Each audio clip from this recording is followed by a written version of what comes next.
घोड़ा पहिए वाला जूता पहन के घास इकट्ठा कर रहा है और गाय तो सुअर सभी जानवरों को मोटिवेट कर रहा है खेती करने की। उसके बाद सब निकल पड़ते हैं। सुबह सुबह गाय न्यूज पढ़ती है और कुत्ता बिल्ली उसका दूध निकाल के बोतल में भरती है। बकरा आता है गाड़ी स्टार्ट कर और साला कुत्ता उस पे सामान लोड कर देता। चलो। बिल्ली ने सांड को लाल गमछा दिखाया और बहुत सारे सेब को नीचे गिराया। फिर बिल्ली सेब को मशीनों से बटोरता है और खरगोश पीछे से पकड़ता है। अच्छा। कुत्ते ने धनुष में तीर लगाया और साला फट से एप्पल जूस बन जाता है। कैची छोटा पड़ रहा था इसलिए बगुले को ही कैची बना दिया है। अरे खतरनाक लोग हैं। मुर्गियों को डांस दिखाया तो बहुत सारा अंडा दिया। मुर्गा उसे बॉक्स में डालता है और सुअर बॉक्स में किल डालता है। बोलो जुबान तीसरी।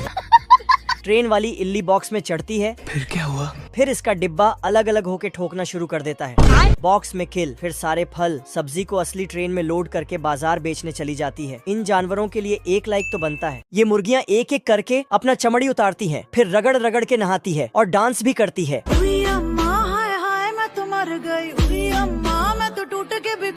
बदक उनको नया चमड़ी वाला कपड़ा पहनाता है। उसके बाद बदक मुर्गियों के लिए जलपान देती है तो मुर्गी उसे खाने लगती है। ये देना। जलपान होने के बाद बदक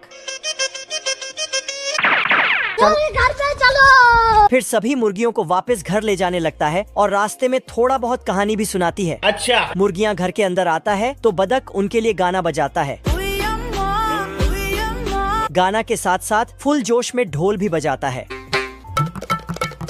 तो मुर्गियाँ खिड़कियों से निकलता है और अनलिमिटेड अंडा देकर दूसरे खिड़की से अंदर जाता है और फिर बाहर आता है। मैं जीजा जी का होटल है। साला बदक जल्दी जल्दी से ढोल बजाता तो मुर्गियाँ भी जल्दी जल्दी अंडा देती हैं। अरे रुक जा। ये मुर्गियाँ तो बहुत ही एडवांस हैं। बतख अंडे को नाप तोल करता है। गजब। फिर बतख मुर्गियों को उनके घोंसले तक पहुँचाती है। है। उसके बाद बतख सभी अंडों को मार्केट में बेचने चला जाता है। एक गिर जाता तो उसको पकड़ लेता है। ठीक है। बतख अंडा बेचने के लिए अंदर जाता है तो इधर ये साला लोमड़ा घात लगा के बैठा था। अब देख तू। मौका पाते ही मुर्गियों के घर तरफ भागता है और फिर अपना औजार निकाल के घर में छेद करने लगता है। मुर्गियाँ ये सब देखते ही बतख मुर्गियों के आवाज सुनते ही 80 के स्पीड से भागता है। अंदर आके बोलता है कौन है बे? लेकिन बतख दौड़ के आके देखता है कि ये तो छपरी लोमड़ा है। टिकटॉक ये हो। फिर चुपके से आगे आता है और उसके थैले से कुछ निकालता है लेकिन फिर वापस आता है। तभी इसके दिमाग में 1-2 आइडिया आता है। सारी चींटियां मिलके सर्दियों के लिए खाना इकट्ठा कर रहे हैं, गाजर को छोटे टुकड़ों में करके। अच्छा। और मकई के एक एक दाने को उखाड़ के अंदर ले जा रहा है। चलो। पर ये साला टिड्डा वायलिन बजाने में व्यस्त है। रोम रोम भाइयों। वायलिन बजाते बजाते इसको भूख लग जाता है तो पत्ती को तोड़कर खाने लगता है और फूल से पानी पीता है। इधर ये चिट्टी फल के गाड़ी को खींच ही नहीं पा रहा था।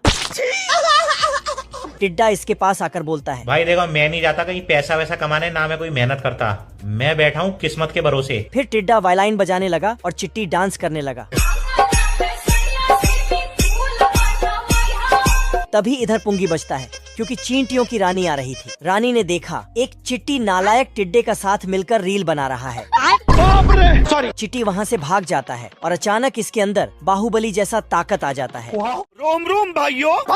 बड़े लाल ने देखा चुलबुली मौत को गले लगाने जा रही है तो बड़े लाल लटक के बचाने चला जाता है, लेकिन साला छोटे लाल ने रस्सी को उछाल डाला तो बड़े लाल भी उछल जाता है। फिर छोटे लाल बहुत बड़ा मछली का कांटा लाता और चुलबुली को उसमें फंसा के खींचने लगता, लेकिन बड़े लाल भी कहाँ रुकने वाला था। उसने भी चुंबक वाला जंजीर फेंका और अपने ओर खींचने लगा। दोनों तरफ से खींचने से चुलबुली कांटे से निकल जाती है और छोटे लाल बाबू बाबू करते हुए बचाने जाता है तो बड़े लाल इसके ऊपर पिघला हुआ लोहा डाल देता है, जिसके बाद वही मूर्ति बन जाता है। खाओ माँ कसम। बड़े लाल जाल लेके चुलबुली को पकड़ता है, लेकिन आग के ताप से जल जाता है और चुलबुली किस कलर की चड्डी पहने हो बता दो ना। फिर छोटे लाल ने अपना डर की आंख वाला दवा जूते से बाहर किया और सिगार से खाया और बोला सिस्टम पार देंगे। पर बड़े लाल इसे रोक लेता है और इस पे लोहा गिरा देता। लोहे से छोटे लाल ने तोप बनाया और बड़े लाल को बोला और जाके चुलबुली को बचा के ले लिया। किस ये दो नालायक शेर बतख का मछली चुरा रहा है। मछली चुराते चुराते बतख को ही उठा लिया और उसका बंदूक भी। तभी बतख क्या रे भिख मंगिया? साला छोटे शेर ने बंदूक अपने बाप की ओर करके भाग गया। बाप रे! कुछ घंटे पहले शेर मछली पकड़ रहा था और इधर बतख बहुत सारा मछली पकड़ लिया था। इसे देख के छोटे शेर के मुंह में नदी बहने लगा। बतख का एक मछली वहीं गिर जाता है तो छोटा शेर जाके उसे उठा लेता। आज तो मजा आने वाला है। इस शेर के कांटे में एक छोटा सा मछली फंस जाता है तो उसे अपने बेटे को दिखाने जाता। अब देख तू। लेकिन उसके पास इतना बड़ा मछली देखने के बाद इसका ये हालात हो जाता है। ओ भाई ये क्या है? शेर पूछता है इतना बड़ा मछली कहाँ मिला? हम्बा फिर दोनों बतख के घर और निकल पड़ते हैं। लेकिन यहाँ आते ही इसको पता चलता है कि बतख बहुत बड़ा खिलाड़ी है। मेरा मतलब है कि शिकारी है। अच्छा। गधा नींद में था तभी चिंटू जाके उसको डिस्टर्ब करने लगा तो गधा इसको बाप रे! फिर साला रस्सी लाके इसको बांध के खींचने लगा तभी जाके सुअर के पोटी में गिरता है। नहा धो के आता है और गधे का गियर बदलने लगता है। अब देख तू। फिर गधे को घोड़ा बनाने लगा। इसी बीच गधे को धक्का लगाते हुए इसके ऊपर रखता है। लेकिन जब रस्सी खोला तो गधा नीचे और खुद ऊपर उड़ जाता है। गधा का नींद खुलता है फिर अपना नाश्ता लेके खाने चला जाता है। रुक जा। तभी साला चिंटू उस पे बैठने के लिए कूदता है और फिर साले को छोड़ूंगा नहीं। चिंटू को पता चला कि गधे को कैसे कंट्रोल करे। इधर गधा पढ़ाई कर रहा था तभी चिंटू आके मोटिवेशन का डायलॉग मारने लगा मंजिल को भुलाकर जिया तो क्या जिया। जिससे गधे को अपना असली काम याद आ जाता है। फिर दूसरे गधे को अपने ऊपर बिठा के निकल गया। लेकिन तभी बाप रे! तोबा। आदमी ने यारी निकाला और करके प्लेन को काट दिया। फिर मजे से यमराज के पास जाने लगा। दोनों गंभीर हालत में थे तभी एम्बुलेंस आता है और हालात को देखते हुए प्लेन को उठा के हॉस्पिटल ले जाता है। इधर दूसरा आदमी बहुत ऊपर आके और ऊपर जाना चाहता है, मतलब मरना चाहता है। नीचे गिरता है लेकिन नीचे इसके दोस्त ने नरम नरम गद्दा लगा के रखा था। साले को छोड़ूंगा नहीं। कुछ दिन पहले दोनों दोस्त अपना अपना काम कर रहे थे। आज कमाएगा तो कल बैठकर खाएगा। तभी यहाँ से चुलबुली नर्स गुजरती है बाबू। जिसे देखने के बाद दोनों का सिस्टम खराब हो जाता है और साला नाव को जमीन में ही चलाने लगता है। नर्स दोनों का कान पकड़ के बाहर कर देता है। नर्स ने बोली सिर्फ यहाँ मरीज ही आ सकते हैं। अभी मदद है भाई, अभी मदद है। तो साला दोनों अपने अपने कारनामे दिखाने लगते हैं। अब देख तू। तो सुधर जाओ, सुन लो मेरी बात, ठीक है? तो दोनों मरने चले गए। छोटे लाल और बड़े लाल अपने महबूबा के लिए घर बना रहे हैं, वो भी 5G के स्पीड से। बड़े ने अपना टैलेंट दिखाया तो चुलबुली उस पे लट्टू हो जाती है। अब देख तू। तो छोटे ने भी अपना टैलेंट दिखाया और आंख बंद करके ही सीढ़ी बना देता है। अच्छा। फिर दोनों के बीच झगड़ा शुरू हो जाता है। साले ने सीढ़ी ही साइड कर दिया तो खिड़की से होते हुए नीचे टपक जाता है। बाप रे! साले को छोड़ूंगा नहीं। इसी बीच पानी भी चालू हो जाता है। अब नल पाइप लेके ऊपर जाता है तो साला इसे फिर से नीचे गिरा देता है और इसके चपेट में चुलबुली भी आ जाती है। मेरे साथ अन्याय हुआ है। दोनों अपना अपना काम कर रहे थे लेकिन गलती से बड़े ने लाइट को पाइप में जोड़ दिया। फिर साले कुत्ते। और उसमें बिजली दे दिया। फिर से चुलबुली। ओ भाई ये क्या है? सब मिलकर पुंगी बजाता है तो जानवर दौड़ के नाव में चढ़ने लगता है। दादाजी जानवरों को लिस्ट से मैच करता है। ठीक है। और इधर ये मैडम सबका हाजिरी बनाते हैं। तू जान है। लेकिन ये साला गधा नाव में चढ़ ही नहीं रहा था और हाथी तो दरवाजे में ही अटक जाता है। तभी बिजली कड़कता है और गधे के पिछवाड़े में लगता है। इधर ये दोनों गिलहरी पीछे रह जाते हैं और नाव वहाँ से चला जाता है। तो ये दोनों पानी में कूद के नाव में चढ़ जाते हैं। बादल पे बिजली कड़कता है तो बादल फट जाता और उसका सारा पानी नीचे गिर जाता है जिससे नाव डूबने लगता है। तो सब मिलके भगवान से प्रार्थना करने लगते हैं पर ये मैडम तो कपड़े बुनने में व्यस्त है। मैं बैठा हूँ किस्मत के भरोसे। एक बिजली नाव के अंदर आ जाता है तो दादाजी उसे दूसरे खिड़के से बाहर कर देता है। बाल बच गया। कुछ दिनों बाद मौसम साफ हुआ तो सूरज मुस्कुराया और सारे जानवर नाव से जमीन पे उतारा।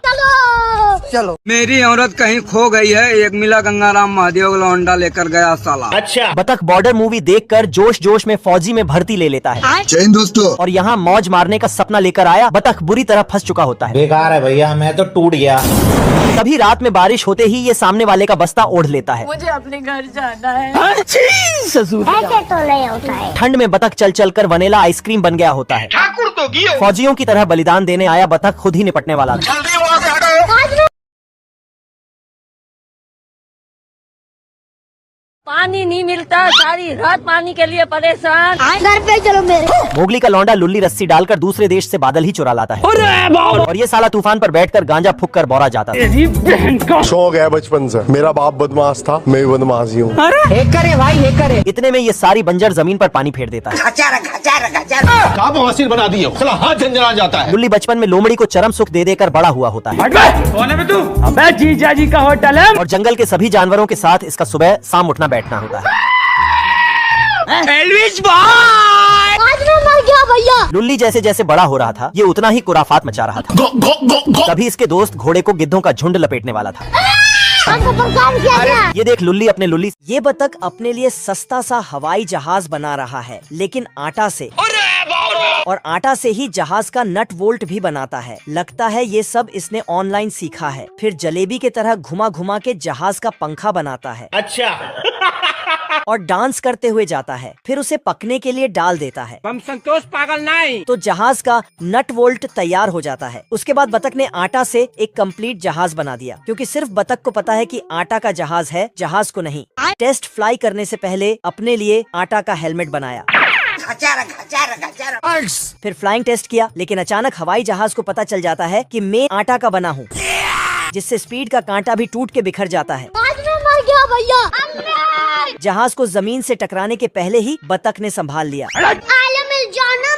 तेरी बहन ब्याह करवा का। तभी बारिश। अब तू गया बेटा। ये बतख अपने लिए सस्ता सा हवाई जहाज बना रहा है, लेकिन आटा से, और आटा से ही जहाज का नट वोल्ट भी बनाता है। लगता है ये सब इसने ऑनलाइन सीखा है। फिर जलेबी की तरह घुमा घुमा के जहाज का पंखा बनाता है। अच्छा और डांस करते हुए जाता है। फिर उसे पकने के लिए डाल देता है। हम संतोष पागल नहीं। तो जहाज का नट वोल्ट तैयार हो जाता है। उसके बाद बतख ने आटा से एक कंप्लीट जहाज बना दिया, क्योंकि सिर्फ बतख को पता है कि आटा का जहाज है, जहाज को नहीं। टेस्ट फ्लाई करने से पहले अपने लिए आटा का हेलमेट बनाया।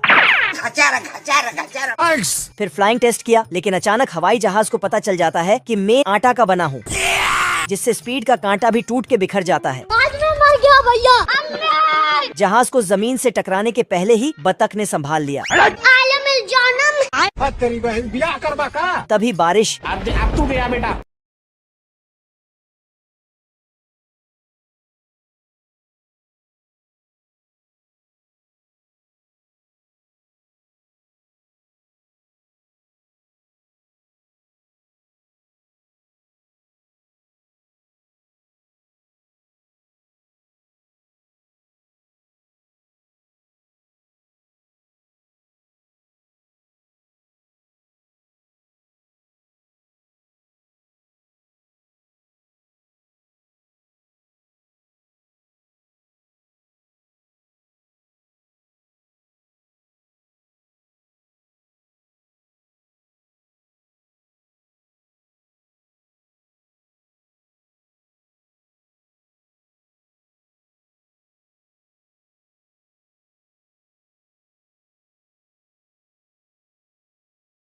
अगर तुम लोग नए हो तो सब्सक्राइब करो, वो जो लाल वाला बटन है उसके साथ स्कैम करो या फिर महफिल जमाओ, मुझे नहीं पता, बस क्लिक हो जाना चाहिए। अब मैं भी जा रहा हूं, मुझे पार्क में स्टंट्स मारने।